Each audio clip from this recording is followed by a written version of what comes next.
Welcome to मार्गदर्शन mathematics. मैं अशोक कुमार। आज जो प्रोबेबिलिटी को जो कड़ी चल रही थी उसी में आगे हम कुछ क्वेश्चन डिस्कस करेंगे। जो कल बच गया था उस क्वेश्चन को आज हम डिस्कस करेंगे, उसके बाद हम फिर आगे बढ़ेंगे। तो आइए जो है ना क्वेश्चन के बारे में जान लेते हैं कि क्वेश्चन है क्या। तो क्वेश्चन है आपका कि two dice are roll together then find the probability of. जब दो डाइज को क्या किया जाता है, रोल किया जाता है, लुढ़काया जाता है, तो आपको प्रोबेबिलिटी फाइंड करनी है। किसकी प्रोबेबिलिटी फाइंड करनी है, बात ये है। तो आइए जानते हैं कि किसकी प्रोबेबिलिटी फाइंड करनी है। तो प्रोबेबिलिटी फाइंड करनी है और डबलेट और सम 9 होना चाहिए। यहां पे OR लिखा हुआ है, ध्यान रखिएगा इसको। OR का क्या है, डबलेट और सम 8 होना चाहिए, पहला क्वेश्चन है। दूसरा है डबलेट और सम 9 होना चाहिए। और तीसरा क्वेश्चन है सम इवन नंबर और sum less than 5। Even number और सम क्या होना चाहिए, लेस देन 5 होना चाहिए। तो आइए हम जानते हैं एक एक क्वेश्चन को कि सबसे पहले आखिर हम यदि मान लीजिए दो डाइस को रोल करते हैं तो टोटल पॉसिबल रिजल्ट क्या होगा। टोटल पॉसिबल रिजल्ट क्या होगा उसके बारे में सबसे पहले जानते हैं। तो टोटल पॉसिबल रिजल्ट क्या होगा, टोटल पॉसिबल रिजल्ट होगा आपका ये S इक्वल टू 1 1, पहला डाइस पे 1, दूसरा पे 1 1 2, पहला पे 1, दूसरा पे 2, डॉट डॉट डॉट, इसी तरह 1 6। फिर शुरू होगा पहला डाइस पे 2 और दूसरा पे 1, फिर होगा 2 2, 2 6, इसी तरह जो है ना आगे बढ़ेगा। लास्ट में होगा 6 6, इसी क्या होगा 6 6 होगा। ये टोटल पॉसिबल केस के बारे में बात करें तो 6 गुने 6 36 हो जाएगी। टोटल पॉसिबल केस यहां से बनेगा 36 केसेज बनेगी। अब यहां ध्यान से समझना है। अब जो है ना यहाँ पे सबसे पहले है क्या है, और डबलेट और सम 8। इसका मतलब एक जो है ना इवेंट है डबलेट और एक इवेंट है सम 8। तो हम बात करेंगे अलग अलग इवेंट के बारे में। तो सबसे पहले हम बात करें और डबलेट, इसको लेट कर लेते हैं ए। सपोज कर लेते हैं कि ये ए है इवेंट, इसको लेट कर लेते हैं और डबलेट को ए। डबलेट का मतलब है कि जो फर्स्ट टाइप पे है वही क्या होना चाहिए, सेकंड पे होना चाहिए। तो 6 को ऐसा पॉसिबल केस इसके फेवर में होती है, जैसे 1 1 2 2 3 3 4 4 5 5 6 6। ये इसके फेवर में 6 केसेस बनेगी। इसकी प्रोबेबिलिटी यदि हम ए का निकालना चाहते हैं और डबलेट का, तो ये प्रोबेबिलिटी 6/36 हो जाएगी। तो अब प्रोबेबिलिटी क्या हो जाएगी, 6/36। क्यों, क्योंकि इसके फेवर में 6 केस है और टोटल केस है 36। तो टोटल से डिवाइड कर देंगे, इसकी प्रोबेबिलिटी बन जाएगी। अब और नेक्स्ट क्वेश्चन है सम 8 होनी चाहिए। नेक्स्ट क्या है सम 8, इसको लेट कर लेते हैं बी। सम 8 को जो है ना इवेंट बी लेट कर लेते हैं कि ये बी क्या है, इवेंट बी है सम 8। तो सम 8 के लिए यदि हम फेवरेबल केसेस देखें, सम 8 के फेवर में यदि हम केस की बात करें तो सम 8 के फेवर में केस बनेगा 2 6, दोनों को सम करेंगे 8 बनेगा, तो 6 2 भी बनेगा, फिर 3 5, तो 5 3 भी बनेगा और 4 4 बनेगा। इसका मतलब सम 8 के फेवर में जो केस होगी वो कितना, 5 केस होगा। 5 केस होगा जो सम 8 के फेवर में केस होगा। अब यहां से फेवरेबल इवेंट को जब हम डिवाइड कर देते हैं टोटल नंबर ऑफ केस या एग्जॉस्टिव इवेंट से, तो ये बन जाती है प्रोबेबिलिटी। तो ये क्या बन जाएगा, बी का प्रोबेबिलिटी बन जाएगी। किसकी प्रोबेबिलिटी, बी की। अब हम बात करते हैं दोनों के कॉमन इंटरसेक्शन की। ए इंटरसेक्शन बी, मतलब ए और बी में कॉमन क्या है। ए और बी में कॉमन कहने का मतलब डबलेट भी होना चाहिए और सम 8 भी होना चाहिए। डबलेट भी होना चाहिए, सम 8 भी होना चाहिए। तो दोनों का कॉमन हम देखें तो यहां से सिर्फ और सिर्फ 4 4 कॉमन दोनों में आ रही है। 4 जो है ना डबलेट में भी है 4 4, और 4 4 जो है सम 8 में भी है। तो इसकी हम देखें तो यहां से क्या हो जाएगी, सिर्फ और सिर्फ एक केस बनेगी। 4 4 जो है ना, जो दोनों होगा सम 8 भी होगा और डबलेट भी होगा, इसके फेवर में एक केस होगा। एक केस यह है तो इसकी प्रोबेबिलिटी हो जाएगा 1/36। 1/36। अब यदि हम एडिशन थ्योरम का बात करें, एडिशन थ्योरम हमसे पूछा क्या गया है, डबलेट और मतलब यूनियन, और मतलब यूनियन सम 8 डबलेट और सम 8, मतलब डबलेट को ए लेट कर लिए है, ए यूनियन सम 8 को बी लेट कर लिए हैं, तो क्या होगा बी, मतलब ए यूनियन बी सॉल्व करनी है। ए यूनियन बी, इसका मतलब होता है probability of A plus probability of B minus probability of A intersection B. इसका मतलब क्या होगा, इसका मतलब हो जाएगा प्रोबेबिलिटी ऑफ ए का, प्रोबेबिलिटी ऑफ ए क्या हो जाएगी बोलो, प्रोबेबिलिटी ऑफ बोलो doublet, probability of doublet plus probability of sum 8 minus probability of doublet and sum 8 दोनों। Probability of doublet and sum eight दोनों। क्लियर? तो ये बनेगी। तो यहां से सॉल्व करें तो ये क्या हो जाएगा बोलो? प्रोबेबिलिटी ऑफ ए यहां गिवन है 6/36, 6/36। प्रोबेबिलिटी ऑफ बी यहां पे निकाल चुके हैं 5/36, और probability of A intersection B यहां सॉल्व किए 1/36। वैल्यू रख दे यहां से तो ये 10/36 बनेगा। क्या बनेगा? 10/36। सेम है यहां पे। और डबलेट और सम 9, डबलेट और सम 9। तो देखो डबलेट के तो पहले हम सॉल्व कर चुके हैं, डबलेट को ए लेट कर लिए यहां से। इसकी प्रोबेबिलिटी 6/36 हमने सॉल्व कर चुका है, जो है ना। डबलेट की प्रोबेबिलिटी क्या कर चुका है? सॉल्व कर चुका है 6/36, 6/36। अब यहाँ पे है सम 9, तो सम 9 को हम लेट कर लेते हैं ये सी। सम 9 जो है इसको इवेंट सी लेट कर लेते हैं। अब हम इस सी की बात करें तो ये सम 9 क्या हो सकता है? 3 6 6 3 4 5 5 4, मतलब 4 पॉसिबल इसके फेवरेबल इवेंट होगा। फेवर क्या होगा? 4। इसकी प्रोबेबिलिटी निकाले सी की तो 4/36, 4/36। अब हम दोनों की देखो, और डबलेट एंड सम 9, यदि हम दोनों की इंटरसेक्शन की बात करें डबलेट और सम 9 की, तो डबलेट क्या है? 1 1 2 2 3 3 4 4 5 5 6 6, और सम 9 है यहाँ पे 3 6 6 3 4 5 5 4। अब दोनों के इंटरसेक्शन की हम बात करें, इंटरसेक्शन में क्या हो जाएगा? कोई कॉमन नहीं होगा। कोई कॉमन मतलब खाली होगी, खाली मतलब कोई एलिमेंट नहीं होगा, कोई एलिमेंट नहीं होगा। तो इसकी प्रोबेबिलिटी क्या हो जाएगी? 0। 0 में किसी भी नंबर से डिवाइड करें तो क्या हो जाएगी? 0। अब यहां से हमें चाहिए प्रोबेबिलिटी ऑफ, क्या चाहिए बोलो? फाइंड करनी है डबलेट और सम 9। डबलेट को लेट कर लिए ए और सम 9 को लेट कर लिया है सी। तो ए यूनियन सी क्या चाहिए हमें? A union C. तो ए यूनियन सी क्या बनेगा बोलो? A union C, probability of A plus probability of C minus probability of A intersection C. Value रख दो। प्रोबेबिलिटी ऑफ ए यहाँ पे 6/36, 6/36 plus C, probability of C 4/36 minus यहाँ पे ये 0, क्या हो जाएगा? 10/36 हो जाएगी। क्या हो जाएगी? 10/36। इसको नोट कर लीजिए। फिर हम डिस्कस करते हैं क्वेश्चन नंबर तीसरा, सम इवन नंबर और सम लेस देन 5। इस पे हम डिस्कस करते हैं। पहले नोट कर लीजिए, इसको नोट कर लीजिए, फिर हम डिस्कस करते हैं। चल हो गया, नोट कर लिया। तो नेक्स्ट क्वेश्चन है सम इवन नंबर और सम इज लेस देन 5। तो इससे पहले ध्यान दीजिए, जब हम इससे पहले क्वेश्चन करवा रहे थे डाइज का, उस समय हम एक टेबल बताए थे जो सम और इवेंट की, सम को जो है ना, सम के लिए एक टेबल बताए थे जो सम को और इवेंट को दिखाता था। जैसे यहाँ पे जो है ना, सम हो गया 2 3 4 5 6 7 8 9 10 11 और 12 तक, क्योंकि जो है ना 1 1 से शुरू होगा और 6 6 तक जाके क्या होगा? लास्ट। तो यहाँ पे जो है ना सम बनेगा 2 से लेके 12 तक। इसमें हम लिखाए थे इवेंट लिखाए थे। 2 सम के लिए एक इवेंट होती है, 3 के लिए होता है 2, 4 के लिए होता है 3, 5 के लिए होता है 4, 6 के लिए होता है 5, 7 के लिए 6, 8 के लिए होता है 5, 9 के लिए 4, 10 के लिए 3 और 11 के लिए 2 और 12 के लिए 1। ये इवेंट होती है, ये टेबल होती है। तो यदि हम बात करें सम इवेंट नंबर, इसको डी लेट कर लिए, इस इवेंट को क्या लेट कर लिए? डी। तो अब डी की वैल्यू क्या होगी? डी की प्रोबेबिलिटी यदि हम निकालना चाहते हैं तो डी की प्रोबेबिलिटी क्या हो जाएगा बता दो तो? इवेंट नंबर क्या है? 2 है, 4 है, 6 है, 8 है और 10 है, 12 है। ये इवेंट नंबर। इसकी प्रोबेबिलिटी टोटल फेवरेबल इवेंट क्या हो जाएगा? 2 के लिए 1 इवेंट है, प्लस 4 के लिए 3 इवेंट है, प्लस 6 के लिए 5 इवेंट है, प्लस 8 के लिए 5 इवेंट है, प्लस 10 के लिए 3 इवेंट है, प्लस 12 के लिए 1 इवेंट है। डिवाइडेड बाय टोटल कितना होता है? 36। इसका मतलब इसका प्रोबेबिलिटी क्या बन जाएगा? 10 16 2 18/36। ठीक है, 18/36।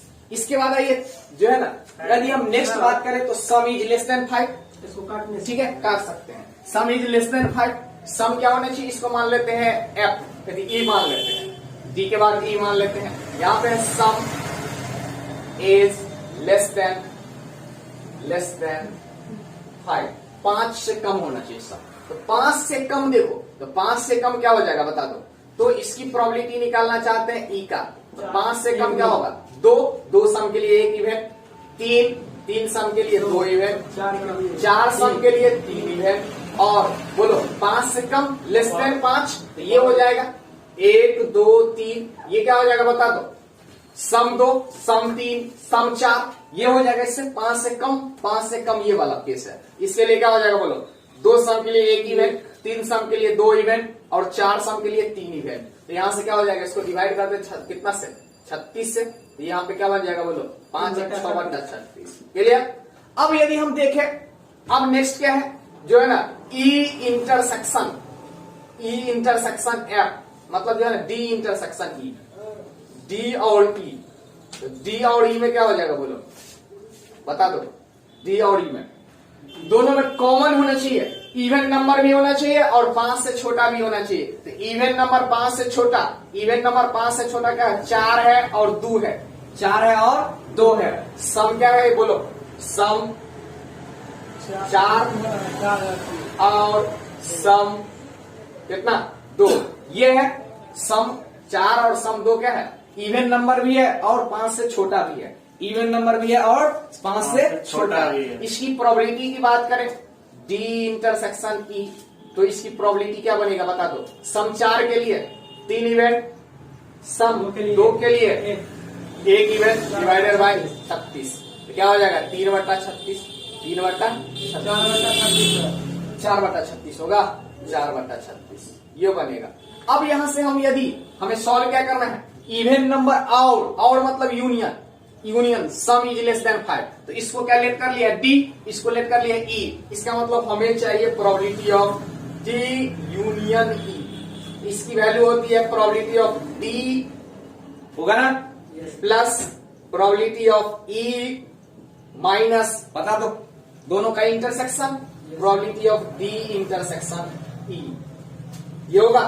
वैल्यू रख दो, इसकी वैल्यू 18 बटा 36, 6 बटा 36, 6 बटा 36 36 माइनस 4 बटा 36, 4 बटा 36 कितना 24 24 में 20 बटा 36।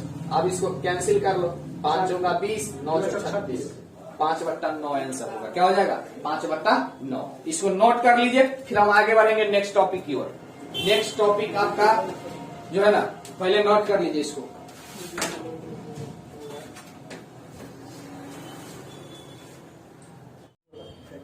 चलिए हो गया नोट। तो अब जो है ना नेक्स्ट जो टॉपिक है अपना, ये है म्यूचुअली एक्सक्लूसिव इवेंट। तो जान लेते हैं कि म्यूचुअली एक्सक्लूसिव इवेंट किसे कहते हैं। म्यूचुअली एक्सक्लूसिव इवेंट को ही डिसजॉइंट इवेंट भी कहते हैं, डिसजॉइंट इवेंट भी कहते हैं। ठीक है, अब यहां समझते हैं कि ये क्या होता है। ये होता है they can not both occur at same time.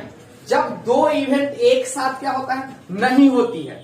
जब क्या हो, दो इवेंट एक साथ नहीं हो, इसका मतलब किसी भी दो इवेंट में क्या हो, जब कोई कॉमन नहीं हो, जो है ना होने की जो है ना चांसेस में कॉमन नहीं हो, तब उसे हम कहते हैं म्यूचुअली एक्सक्लूसिव इवेंट। मतलब जो है ना सेपरेट होता है, अलग अलग होता है। अब यहां ध्यान से समझे, यदि A and B are mutually exclusive event, A और बी क्या है, म्यूचुअली एक्सक्लूसिव इवेंट है, तो ए और बी क्या होगा, एक समय में तो होगा नहीं, एक समय में होगा नहीं। जब एक समय में नहीं होगा तो इसकी जो है ना दोनों का कॉमन का जो प्रोबेबिलिटी है वो क्या हो जाएगी, जीरो। कॉमन की प्रोबेबिलिटी क्या हो जाएगी, जीरो, क्योंकि एक समय में यदि नहीं होगा दोनों, तो दोनों में क्या होगा, दोनों का कॉमन पार्ट हो जाएगा जीरो। कॉमन पार्ट क्या हो जाएगा, जीरो। खाली सेट होगा, खाली सेट होगा तो इसकी प्रोबेबिलिटी क्या हो जाएगी, जीरो हो जाएगी।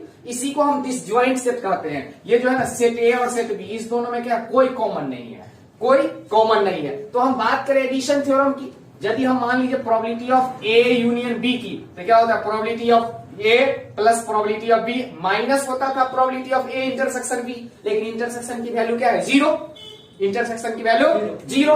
क्यों, क्योंकि ये म्यूचुअली एक्सक्लूसिव इवेंट है। कौन सी इवेंट है, म्यूचुअली एक्सक्लूसिव इवेंट। आपको ऑब्जेक्टिव क्वेश्चन में पूछ सकता है कि ए और बी म्यूचुअली एक्सक्लूसिव इवेंट है, तो ए इंटरसेक्शन बी का मान क्या होगा, ए इंटरसेक्शन बी का मान क्या होगा, ये पूछ सकता है, आपको डायरेक्ट पूछ सकता है। ऑब्जेक्टिव में पूछा भी गया है कितना बार कि ए और बी क्या है, म्यूचुअली एक्सक्लूसिव इवेंट है, तो उसके इंटरसेक्शन का probability of A intersection B का वैल्यू बताइए, जीरो। तो क्या हो जाएगा, जीरो हो जाएगी। क्लियर। तो यदि हम जीरो इसकी वैल्यू रख देते यहां से ए यूनियन बी, इसकी वैल्यू क्या हो जाएगी, probability of A plus probability of B. क्यों, क्योंकि ये म्यूचुअली एक्सक्लूसिव इवेंट की जब केस होगी तो क्या होती है ए यूनियन बी की value probability of A plus probability of B. ये भी क्वेश्चन बनता है कि मान लीजिए ए और बी म्यूचुअली एक्सक्लूसिव इवेंट है, तब probability of A union B की वैल्यू क्या होगी? प्रोबेबिलिटी ऑफ ए और बी का वैल्यू क्या होगी? तो क्या हो जाएगी प्रोबेबिलिटी ऑफ ए और प्लस प्रोबेबिलिटी ऑफ बी के बराबर होगा, प्रोबेबिलिटी ऑफ ए और बी के बराबर। अब यहां ध्यान से समझो, प्रोबेबिलिटी ऑफ ए क्या होगा? Greater than equal to 0 less than equal to A. इसका मतलब किसी भी इवेंट का जो प्रोबेबिलिटी होती है वो क्या होती है 0 से 1 के बीच में होती है, 0 से 1 के बीच में होती है। Greater than equal to 0 less than equal to 1 कोई भी इवेंट, हम पहले जो फर्स्ट लेक्चर मेरा था उसमें हम डिस्कस कर चुके थे कि क्या होता है, बोलो किसी भी इवेंट की probability greater than equal to 0 less than equal to 1, ये हम डिस्कस कर चुके थे। अब यहां हम बात करें प्रोबेबिलिटी ऑफ बी की, तो सेम कंडीशन, किसी भी इवेंट हम बोले हैं, इसका मतलब बी का भी वही होने वाला है जो ए का है, greater than equal to 0 less than equal to 1। अब यहाँ पे मान लो ये भी क्या है 0 से 1 के बीच में, ये भी 0 से 1 के बीच में, दोनों को जोड़ दे फिर भी क्या रहेगा बोलो, greater than equal to 0 less than equal to 1। Greater than equal to 0 less than equal to क्या हो जाएगी 1।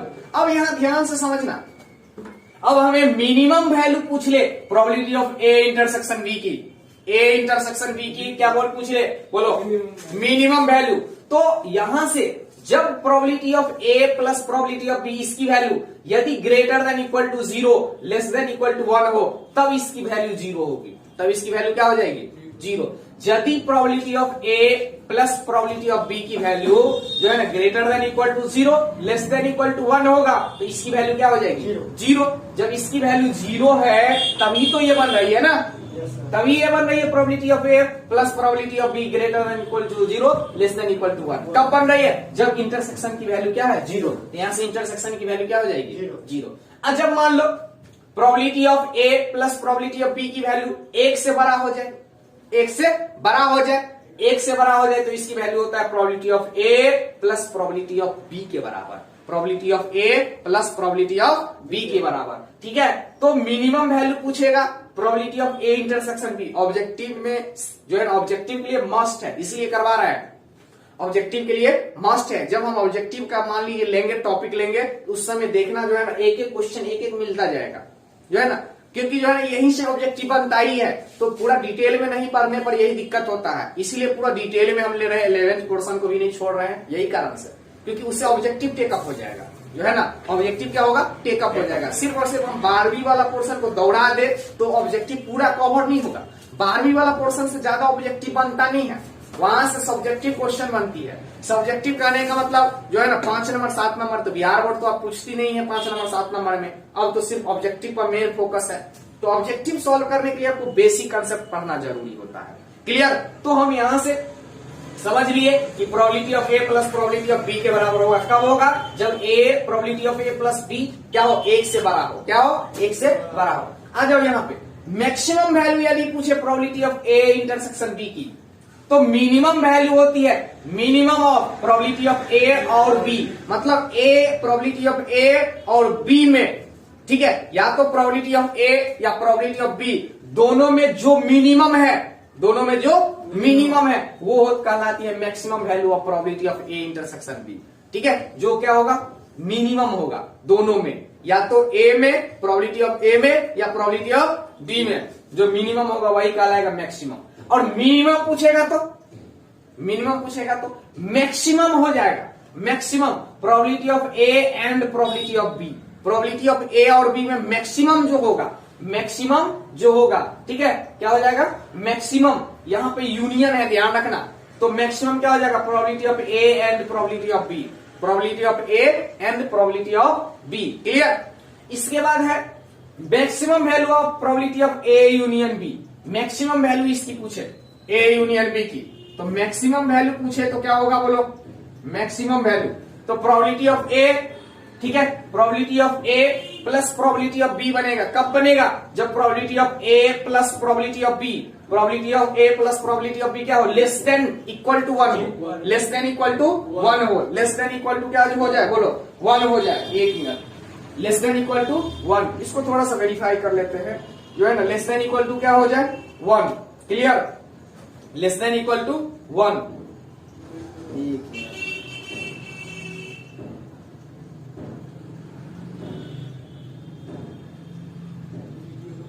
हाँ यूनियन, ठीक है। चलो तो यहाँ पे यूनियन ही है, ए यूनियन बी। अब यहाँ से इसकी वैल्यू मैक्सिमम पूछ रहा है तो क्या हो जाएगा बोलो, probability of A plus probability of B कब होगा, जब प्रोबेबिलिटी ऑफ ए और B less than equal to 1 होगी, लेस देन इक्वल टू 1। और इसकी वैल्यू 1 कब होगी, जब probability of A plus B greater then 1 होगी। जब probability of A plus probability of B greater then 1 तो इसकी वैल्यू 1, जब लेस देन इक्वल टू 1 तब इसकी वैल्यू होगा probability of A plus probability of B. इसको नोट कर लीजिए, फिर हम इसी पर बेस्ड क्वेश्चन लेते हैं। इसी पर बेस्ड क्या करते हैं, क्वेश्चन लेते हैं।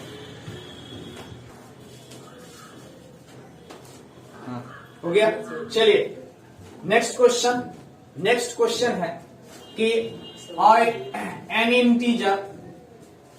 Integer is selected at random from the integer 1 to 200, मतलब 1 से लेके 200 के बीच का जो इंटीजर है वहां से एक इंटीजर को सिलेक्ट किया जाता है। एक इंटीजर को क्या किया जाता है, सिलेक्ट किया जाता है, ठीक है। Then find the probability of either divisible by 4 और 6।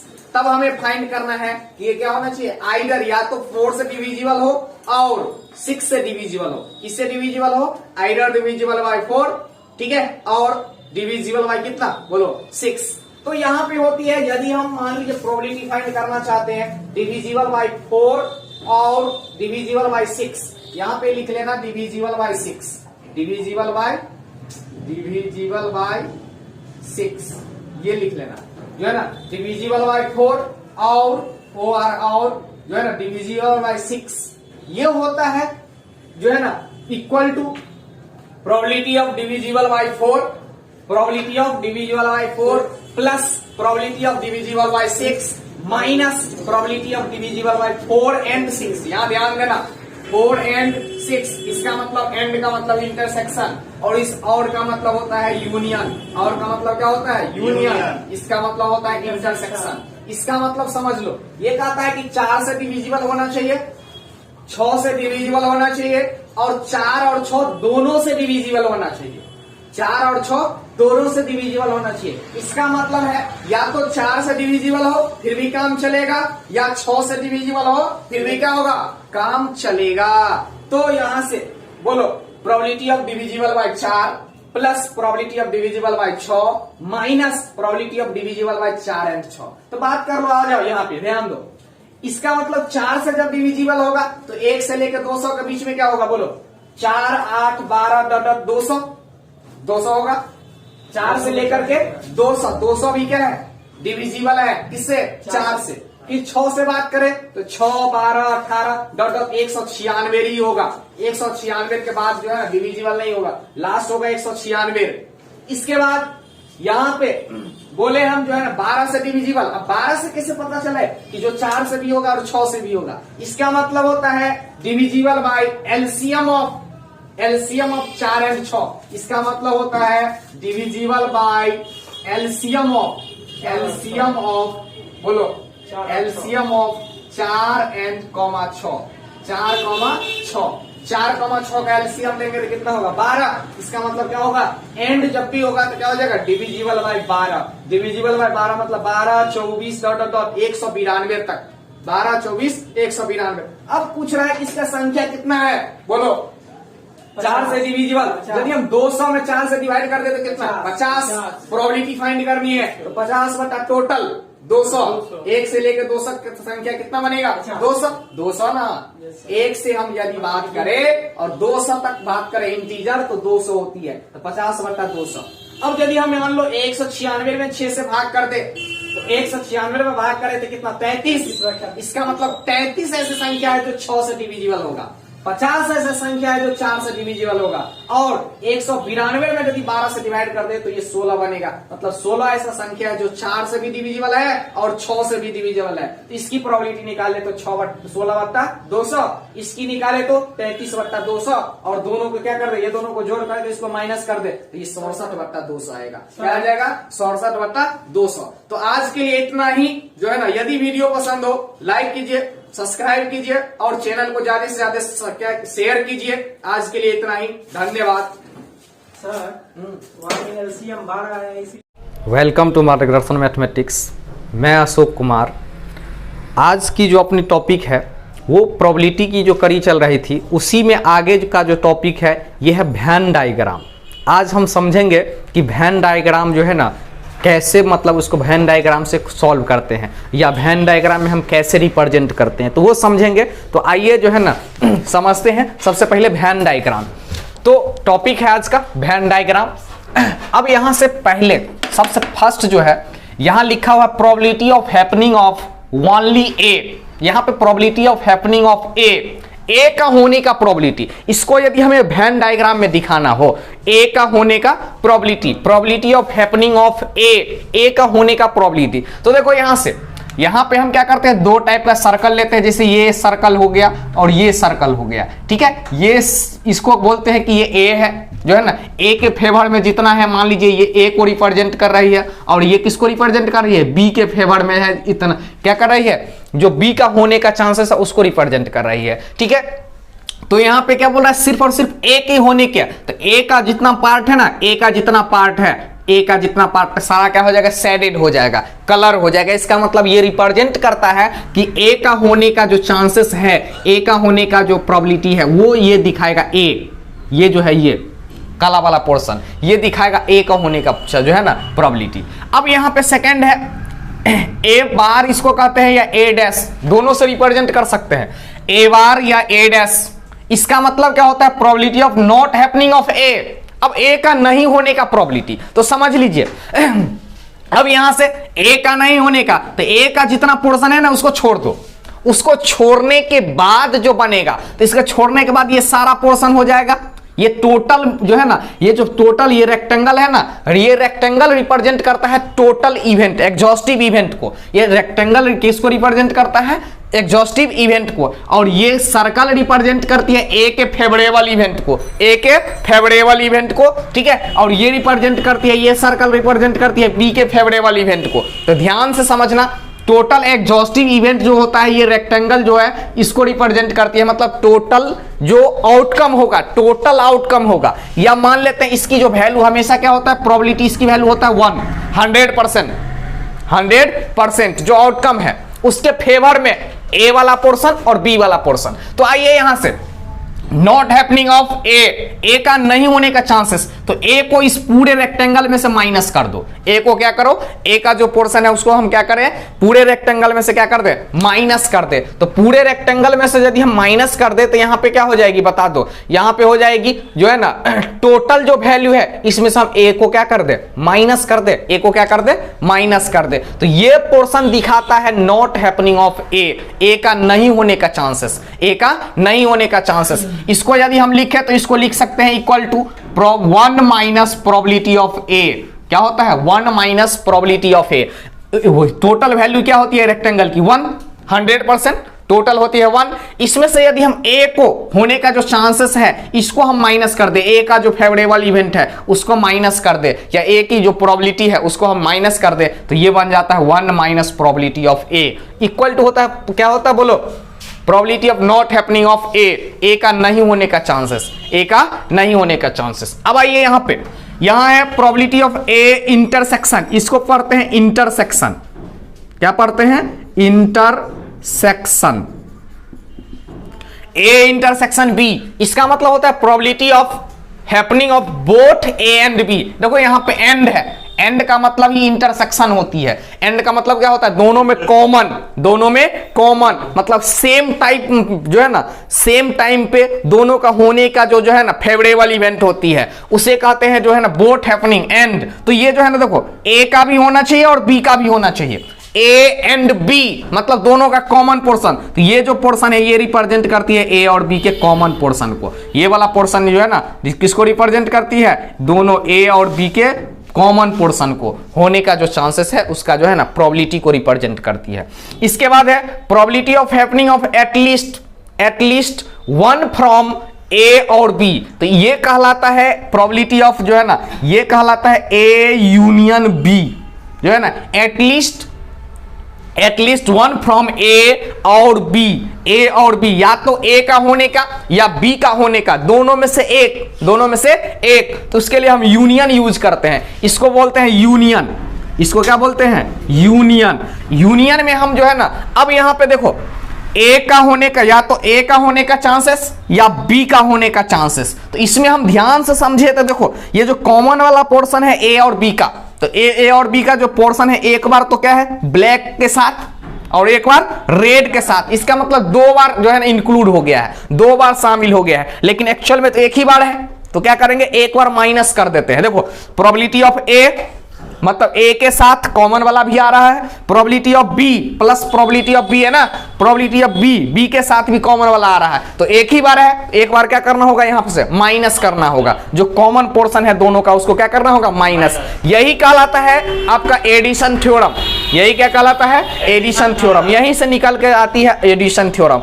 ए यूनियन बी का जो वैल्यू होती है probability of A plus probability of B, ठीक है, minus probability of A intersection B, probability of A intersection B, ये होती है जो है ना आपका किसका ए यूनियन बी की वैल्यू। अब यहां पे probability of A intersection B bar, A intersection B bar, इसका मतलब होता है probability of only happening of ए, केवल और केवल ए का होने का जो है ना प्रोबेबिलिटी क्या होगा, ए का होने का जो है प्रोबेबिलिटी क्या होगा। तो देखो ध्यान से समझ लो। अब यहां पे समझ लेते हैं कि जो है ना ए की जो फेवरेबल इवेंट है ये है M1 और बी की जो फेवरेबल इवेंट है ये है M2 और दोनों का कॉमन जो है ये है M, दोनों के कॉमन जो है वो क्या है, इसकी जो फेवरेबल इवेंट है वो है M। तो बता दो हमको सिर्फ और सिर्फ A का होने का चांसेस, तो A तो ये पूरा है, M1 क्या है ये पूरा है, इसमें से B का जो कॉमन वाला पोर्शन है, ये B का जो कॉमन वाला पोर्शन है उसको माइनस करना होगा। यदि केवल और केवल A का होने का चांसेस है तो कॉमन वाला पोर्शन क्या करना होगा माइनस। तो यहां से यदि हम M1 में से M1 ये पूरा सेट A का फेवरेबल इवेंट माइनस ये कॉमन वाला पोर्शन डिवाइडेड बाय ये टोटल एग्जॉस्टिव इवेंट n है, टोटल एग्जॉस्टिव इवेंट कितना है n, ये रेक्टेंगुलर जो है वो रिप्रेजेंट कर रही है n, तो क्या हो जाएगा n से डिवाइड कर दे। तो अब देखो m1 by n, m1 by m ये क्या हो जाएगा a का होने का probability minus m by n क्या हो जाएगा दोनों का कॉमन का प्रोबेबिलिटी, तो क्या हो जाएगा probability of a intersection b ये हो जाएगी, बोलो हाँ या ना, क्या हो जाएगी a इंटरसेक्शन b। अब आ जाओ आगे, अब यहां पे है probability of a bar intersection b bar, a bar intersection b बार, इसका मतलब होता है probability of happening of only b, केवल और केवल b का होने का चांसेस। तो सेम हाँ b का होने का चांस जो है ना प्रोबेबिलिटी जो है ओनली, बार नहीं है यहां पे a पर बार है ना, a का नहीं, इसका मतलब नॉट होता है, a नहीं होने का चांसेस, सिर्फ और सिर्फ b का होने का चांसेस। तो b का होने का क्या हो जाएगा ओनली हैपनिंग ऑफ b, केवल b का होने का। तो आप देखो यहां पे b का जो होने का चांसेस ये क्या है M2, ये M2 और ये a का M1 और कॉमन है M। तो यहां से देखो b का होने का चांसेस ये पूरा M2 रिप्रेजेंट कर रही है, ये जो सर्कल है सेकंड वाला ये पूरा किसको रिप्रेजेंट कर रही है M2 को। अब हमें सिर्फ और सिर्फ केवल b वाला लेना है, a का कॉमन पोर्शन नहीं होना चाहिए। तो क्या करेंगे इस m कॉमन वाले को माइनस कर देंगे, किस में से सेट b का जो है होने का जो मान ली फेवरेबल इवेंट है, तो इसका फेवरेबल इवेंट कितना है M2 minus m divided by total n, ये टोटल n ये रिप्रेजेंट करती है n। तो यहाँ पे क्या हो जाएगा n, तो यहाँ से M2 by n probability of b minus यहाँ पे क्या हो जाएगी m बाई n ये probability of a intersection b, जो मतलब दोनों का जो कॉमन पोर्शन है उसका प्रोबेबिलिटी, इसको हम माइनस कर देते हैं b के प्रोबेबिलिटी में से। ये b का जो प्रोबेबिलिटी है उसमें से हम क्या करते हैं ये कॉमन वाला पोर्शन का जो प्रोबेबिलिटी है उसको माइनस कर देते हैं। तो ये बन जाता है only happening of b, only happening of b, केवल और केवल किसको होने का b का होने का जो है ना प्रोबेबिलिटी। अब यहाँ ध्यान दो probability of a intersection b not, इसका मतलब क्या है केवल a का होने का प्रोबेबिलिटी और प्रोबेबिलिटी ऑफ यहाँ probability of b intersection a not, यहाँ पे केवल और केवल b का होने का प्रोबेबिलिटी, b का होने का प्रोबेबिलिटी, b का क्या है होने का प्रोबेबिलिटी और दोनों का यूनियन है, दोनों का क्या है यूनियन। इसका मतलब होता है probability of happening of only one from a to b, a और b में से केवल और केवल एक का होने का प्रोबेबिलिटी, a और b में से केवल और केवल only a to b, a और b का होने का प्रोबेबिलिटी क्या हो जाएगी बोलो। यहां से देखो ये क्या है एक केवल a का होने का प्रोबेबिलिटी, तो ये होता है m1 माइनस m, ये कॉमन वाला को माइनस कर देते, ये जो कॉमन वाला है इसको माइनस कर देते हैं।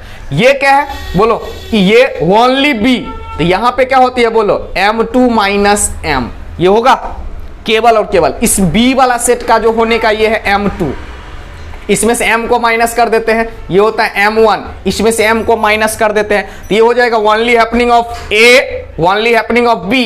अब यूनियन है, यूनियन है, इसका मतलब क्या होगा, या तो a या b, तो ये हो जाएगी दोनों का प्रोबेबिलिटी। और का मतलब क्या होता है, प्लस, और का मतलब प्लस, तो यहां पे हम ऐड करेंगे तो क्या हो जाएगा, बोलो m1/n probability of a, m2/n probability of b, minus देखो माइनस m और minus m, minus 2m divided by n, क्या हो जाएगी, यही 2 into probability of a intersection b। m क्या होता है, दोनों का इंटरसेक्शन को रिप्रेजेंट करती है, दोनों के इंटरसेक्शन का ये फेवरेबल इवेंट है। क्लियर।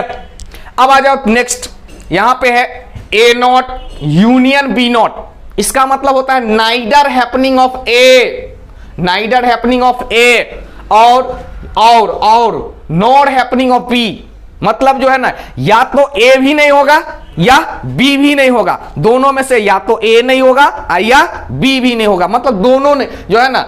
अब यहां पे देखो, जब a नहीं होगा, जब क्या होगा बोलो, a नहीं होगा तो a वाला पोर्शन को माइनस ये कर दो, काला वाला, काला वाला किसको रिप्रेजेंट कर रही है, बोलो काला वाला किसको रिप्रेजेंट कर रही है, बता दो इधर, ये काला वाला, इधर दो ध्यान दो, बी को, तो काला वाला पोर्शन क्या रिप्रेजेंट कर रही है, ए का नहीं होने का, तो ए को हटा दो, ए को हटा दो, तो काला वाला जितना पोर्शन है वो रिप्रेजेंट कर रही है ए का नहीं होने का चांसेस। फिर लाल वाला, लाल वाला किसको रिप्रेजेंट कर रही है, बी को नहीं होने का, बी को हटा दो, तो बी को हटा देंगे तो ये लाल वाला पोर्शन बनेगा, लाल वाला। इसको गौर से देखें तो गौर से देखने के बाद हमें पता चलेगा ये टोटल क्या होता है, 1, टोटल क्या होता है 1 में से क्या हो जाएगा, ये जो कॉमन वाला पोर्शन है, ये कॉमन वाला पोर्शन का जो प्रोबेबिलिटी है ये खाली पड़ रही है, क्या पड़ रही है, खाली। खाली का मतलब क्या करना है, इसको हटाना है, खाली का मतलब इसको हटाना है, तो यहां से क्या कर दे, माइनस कर दे, 1 माइनस 1 क्या होता है, पूरे का प्रोबेबिलिटी, ये रेक्टेंगुलर होता है उसका पूरे का प्रोबेबिलिटी क्या होता है, A1 होता है। अब यहां से इसको क्या कर दे, 1 माइनस ये कॉमन वाला जो खाली दिख रहा है इसको हटा दो, पूरे में से क्या कर दो, हटा दो, तो पूरे में से यदि कॉमन वाला को हटा दे तो क्या बनेगा, 1 minus probability of A intersection B, A intersection B, मतलब पूरे में से इस कॉमन पोर्शन को हटाना है, कॉमन पोर्शन को हटा देना है प्रोबेबिलिटी को। अब यहां पे है probability of A intersection B0, मतलब A0 इंटरसेक्शन B0, मतलब neither happening of A, and है यहां पे ध्यान देना, एंड मतलब कॉमन होना चाहिए, नॉट हैपनिंग ऑफ B, मतलब A को नहीं होने का प्रोबेबिलिटी, देखो यहां से A का नहीं होने का प्रोबेबिलिटी तो ये काला वाला, और B का नहीं होने का प्रोबेबिलिटी तो ये लाल वाला। अब दोनों में कॉमन देखो, कॉमन देखोगे तो सिर्फ साइड का दिखेगा, ये कॉमन नहीं है, जो कॉमन नहीं है उसको हटा दो, जो कॉमन नहीं है उसको क्या करे, हटा दे। अब यहां देखो A वाला भी खाली, B वाला भी खाली और कॉमन भी खाली, तो अब इसको करे, इसको लिखे तो देखो ये पूरे रिप्रेजेंट करता है A यूनियन B को, probability of A union B। देखो यहां पे ध्यान से, यहां पे ये पूरे पोर्शन किसको रिप्रेजेंट कर रही है, ये probability of A union B को रिप्रेजेंट करती है, किसको रिप्रेजेंट करती है, A यूनियन B को। तो यदि हम A यूनियन B को माइनस, इसका मतलब क्या है, इसको माइनस करने के बाद किसमें से, ये टोटल 1 होता है, टोटल कितना होता है प्रोबेबिलिटी, n/n, मतलब 1 होती है, क्या होती है, n/n 1, क्योंकि टोटल एग्जॉस्टिव इवेंट n होता है, उसको टोटल से डिवाइड कर दे तो क्या हो जाएगा, n/n मतलब 1 हो जाएगी।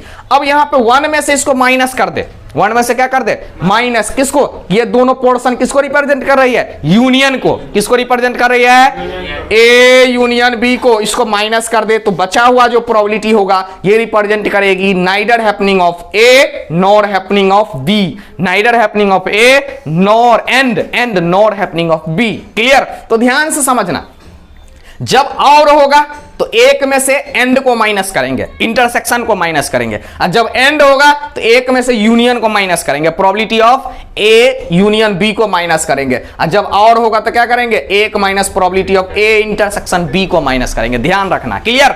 तो इसको नोट कर लीजिए, फिर हम आगे वाला पोर्शन पर बढ़ते हैं, इसको नोट कर लीजिए।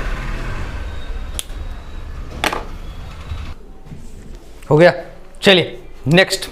अब यहां पे है probability of A union B plus union C, जो है ना A union B union C, जब 3 सेट गिवन हो, जैसे मान लो A रिप्रेजेंट कर रही है A, प्रोबेबिलिटी ऑफ A का होने का ये रिप्रेजेंट कर रही है, B का होने का ये रिप्रेजेंट कर रहा है, C का होने का, जब क्या दिया हो, 3 सेट दिया हो, तो यहां पे इसको पढ़ते हैं probability of happening of at least 1 from A और बी और सी, तीनों में से कम एक को होने का प्रोबेबिलिटी, तीनों में से सेट ए, सेट बी और सेट सी, इस तीनों में से कम एक का होने का क्या होता है, प्रोबेबिलिटी। अब यहां से ध्यान से समझो, तो यहां सॉल्व करने के लिए हम यदि बोले तो ये होता है probability of A plus probability of B plus probability of C, ठीक है, minus probability of A intersection B minus probability of B intersection C minus probability of C intersection A plus A intersection B intersection C. अब ध्यान से समझना, जैसे मान लो यहां पे इस ए का होने का ये प्रोबेबिलिटी, ये बी का होने का, ये सी का होने का, ये दोनों क्या है, ए और बी का कॉमन, ये क्या है, बी और सी का होने का कॉमन, और ये क्या है, सी और ए का होने का कॉमन। अब यहां से समझ लो ए बी सी, इसमें इंक्लूड क्या है, ए और बी का होने का कॉमन पोर्शन भी इंक्लूड है, बी और सी के कॉमन का पोर्शन भी क्या है, इंक्लूड है, शामिल है, और सी और ए का भी इंक्लूड है, और तीनों का देखो यहां से ये तीनों का है, ए बी सी तीनों सेट का, ये जो बीच वाला है ना, ये तीनों का है, ये बीच वाला ये तीनों पोर्शन का रिप्रेजेंट करता है, मतलब ए में भी है, बी में भी और सी में भी है। तो यहां से यदि इसकी वैल्यू हमें सॉल्व करना हो तो ये होती है प्रोबेबिलिटी ऑफ ए का होने का प्रोबेबिलिटी, फिर प्रोबेबिलिटी ऑफ बी का होने का प्रोबेबिलिटी, प्रोबेबिलिटी ऑफ सी मतलब सी का होने का प्रोबेबिलिटी। अब इसमें से देखो ए और बी का जो कॉमन पोर्शन है उसको माइनस कर देते हैं, probability of A intersection B मतलब प्रोबेबिलिटी ए और बी का जो होने का है उसको माइनस करते हैं, फिर है minus B intersection C, probability of B intersection C मतलब बी का और सी का जो कॉमन पोर्शन है, कॉमन जो होने का प्रोबेबिलिटी है उसको माइनस कर देते हैं, फिर है माइनस सी इंटरसेक्शन ए, सी और ए का, सी सेट और ए सेट का जो कॉमन पोर्शन है उसकी होने का जो प्रोबेबिलिटी है उसको माइनस कर देते हैं। अब देखो इसके साथ साथ क्या होता है, ए का, बी का, सी का तीनों का पोर्शन भी क्या होता है, माइनस हो जाता है, जिस कारण से हम इसको क्या करते हैं, प्लस कर देते हैं, A intersection B intersection C मतलब तीनों का जो होने का प्रोबेबिलिटी है उसको क्या करते हैं, प्लस कर देते हैं। क्लियर? तो ये बन जाता है A union B union C की वैल्यू। अब यहां से है probability of A intersection B intersection C, इसका मतलब क्या होता है, इसका मतलब होता है probability of happening of A and B not happening of C, A और बी का होने का प्रोबेबिलिटी लेकिन सी का नहीं होने का प्रोबेबिलिटी, सी का नहीं होने का प्रोबेबिलिटी। तो अब देखो सी का नहीं होने का प्रोबेबिलिटी लेकिन क्या है, ए और बी का होने का प्रोबेबिलिटी, तो ये सिर्फ और सिर्फ जो है ना ए और बी का जो कॉमन पोर्शन है, ए और बी का जो कॉमन पोर्शन है सिर्फ इसके बराबर वैल्यू बचेगी। क्या बचेगी, सिर्फ और सिर्फ इसी के बराबर बचेगी। क्या बचेगी, इसके बराबर ही बचेगी। मतलब इसमें क्या होना चाहिए, सी का कॉमन नहीं होना चाहिए।